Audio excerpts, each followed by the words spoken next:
नमस्कार प्यारे दोस्तों।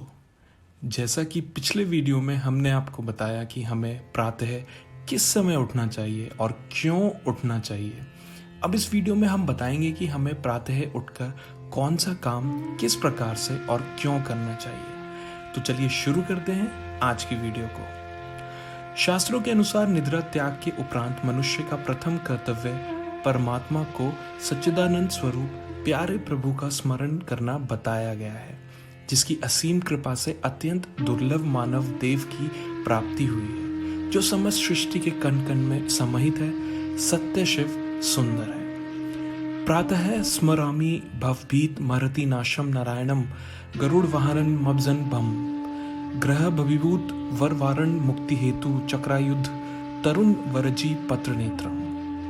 संसार के भय रूपी महान दुख का नाश करने वाले, सज्जनों का कल्याण करने वाले, ग्रह से गजराज को मुक्त करने वाले, चक्रधारी एवं नवीन कमलधल के समान नेत्र वाले पद्मनाभ गरुड़ध्वज भगवान श्री नारायण का हम प्रातः स्मरण और वंदन करते हैं। इसलिए कहा जाता है उठते समय सबसे पहले हमें कर दर्शन करना चाहिए, मतलब अपने हाथों को देखना चाहिए और बोलना चाहिए।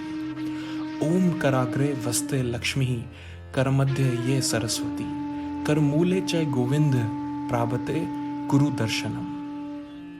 अर्थात हाथ के अग्रभाग में लक्ष्मी का निवास है, हाथों के मध्य में सरस्वती और हाथों की मूल भाग में गोविंद भगवान रहते हैं। इसलिए प्रातःकाल कर का दर्शन करना चाहिए और इस श्लोक को बोलते समय आपको अपने हाथों के दर्शन करने चाहिए। ऐसा करने से मनुष्य के हृदय में आत्मनिर्भर और स्वावलंबी की भावना का उदय होता है। इसके पश्चात मनुष्य की सबसे पहले मल त्याग करना चाहिए। अब आप लोग कहेंगे यह तो सभी करते हैं, परंतु जैसा कि हमने आपको पहले बताया कि जब तक हमें किसी क्रिया को करने का विधान नहीं पता होता, तब तक वह क्रिया हमारे लिए हानिकारक सिद्ध होती है। तो हम बताएंगे कि प्रातः शौच जाने के समय हमें किन किन बातों को याद रखना चाहिए। सबसे पहले यह जान लेते हैं कि प्रत्येक मनुष्य को दिन में 2 बार शौच अवश्य जाना चाहिए। प्रातः भगवत स्मरण के बाद नींद से उठते ही, और दूसरा साय करीब 4 से 5 बजे। आयुर्वेद के अनुसार स्वास्थ्य की दृष्टि से हवादार खुले मैदान में शौच जाना चाहिए, किंतु आप जानते ही हैं कि आजकल हमारे लिए यह संभव नहीं, इसलिए हम आपको कुछ अतिरिक्त विशेष बातों को यहाँ बताएंगे। किंतु उससे पहले हम यह बता देना आवश्यक समझते हैं कि आयुर्वेद में खुले में शौच जाना क्यों बताया गया है। आजकल आप टीवी पर, रेडियो पर, हर जगह अलग अलग तरह के विज्ञापन देखते हैं कि हमें खुले में शौच नहीं जाना चाहिए, परंतु हमारे आयुर्वेद में लिखा है कि हमें खुले में शौच जाना चाहिए। उसके पीछे एक बहुत बड़ा कारण है। कारण यह है कि सुबह जब हम शौच जाते हैं तो हमारे मन से विषाक्त कीटाणु शरीर में प्रविष्ट होने का खतरा रहता है, किंतु अगर हम खुले में शौच जाएंगे तो वह हमें उतनी हानि नहीं पहुंचा पाएंगे। परंतु हम आजकल की बात करें तो आजकल हम लोग शहरों में रहते हैं और प्राय पखानों में जाते हैं, जो कि सीलदार कोठियों में बने होते हैं। घर के सभी मनुष्य उसी पाखाने में शौच जाने के लिए बाध्य होते हैं और वहाँ हवा के साथ कीटाणु उड़ते रहते हैं, जो श्वास के रास्ते हमारे भीतर जाकर हमारे शरीर को नष्ट कर डालते हैं। एक ही पकाने में जाने वाले मनुष्य की प्रकृति भिन्न भिन्न होती है और बहुत से रोगी हो सकते हैं। उनके रोग दूसरे व्यक्ति को संक्रामक रोगों को फैला देते हैं, किंतु आजकल यह तो हर किसी के लिए संभव नहीं है कि वह बाहर खुले में जाए या अपने लिए एक अलग से पाखाना बनवा पाए। इसलिए मैं यहाँ एक ही बात देना चाहूँगा कि अगर संभव हो तो आपको कुछ अंतराल के बाद ही वह पैखाना उपयोग करना चाहिए, और इस बात का विशेष ध्यान रखना चाहिए कि पखाना जाने के बाद आप अच्छी तरह से वहाँ साफ करें, और अगर वहाँ खिड़की दरवाजे हैं तो उसको खुला रखें ताकि वहाँ खुली हवा का निर्वाह हो सके। आयुर्वेद में लिखा है शौचय च सुख मासिना प्राडय मुखे वाप्युतक मुख शिर प्रावर्ते कर्णो च मुक्त कच्च शिक्योपी वाह।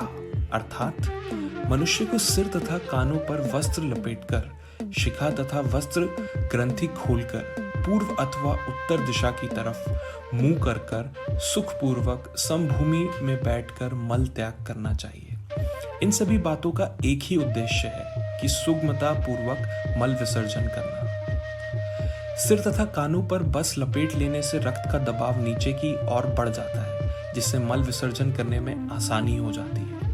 पूर्व या उत्तर दिशा की तरफ मुख करने का प्रावधान इसलिए है क्योंकि प्रातः हवा पूर्व से पश्चिम, उत्तर से दक्षिण दिशा की तरफ बहती है, जिससे दुर्गंध को हवा पीछे बहा ले जाती है और साथ में ही कीटाणु को भी। किंतु आजकल लोग छोटे से कमरों में मल त्याग करते हैं, जिससे वह सुविधाजनक नहीं हो पाते और इसकी वजह से उनका दम घुटने लगता है और वह शंका पूरी किए बिना ही उठ खड़े होते हैं।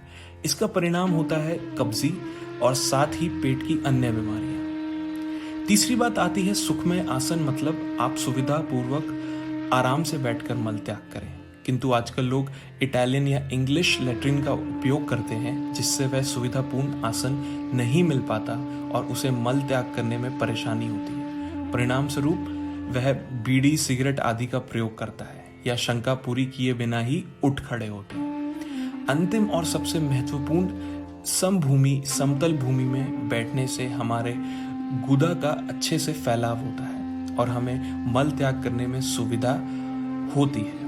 और आप देखें तो आजकल पश्चिमी देशों में मल त्याग करते समय स्क्वैटी पॉटी नामक एक मेज का इस्तेमाल किया जाता है, जिससे वही आसन बनता है जो हमारे आयुर्वेद में लिखा है।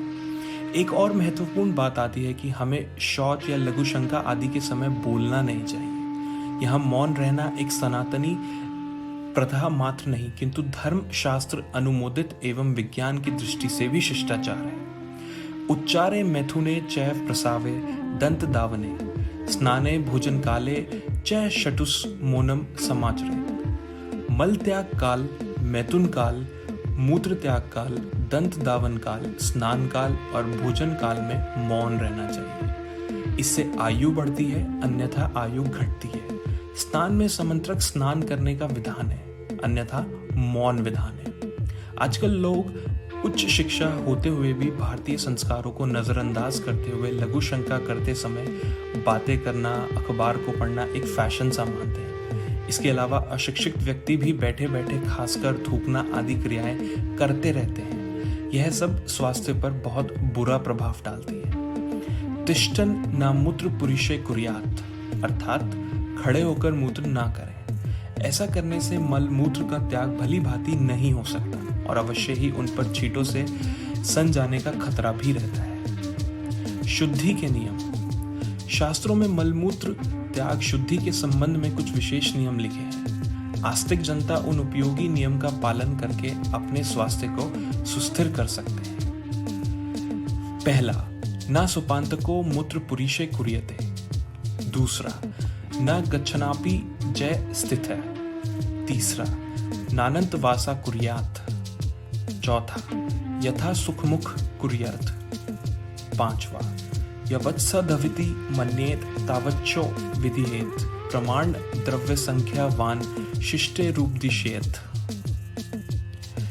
अर्थात पहला, जुराब, डोरे बांधे बूट पहनकर मलमूत्र का त्याग नहीं करना चाहिए। जुराब और जूते पहनकर मलमूत्र त्याग करने से अवश्य ही उन पर छींटों से सन जाना संभव है। दूसरा, चलते चलते और गूदा के सहारे बैठकर या खड़े खड़े मलमूत्र का त्याग भली भांति नहीं हो सकता और करने से अवश्य ही उन पर छींटों से सन जाना संभव है। तीसरा, बहुत से कपड़ों से लदे हुए मलमूत्र का त्याग नहीं करना चाहिए। चौथा, वायु की गति और स्थान की बनावट के कारण किस दिशा की ओर मुख करके बैठने में सुविधा हो वैसे बैठकर मलमूत्र का त्याग करें। शहरों में हमें यथा सुखमुख बैठना चाहिए।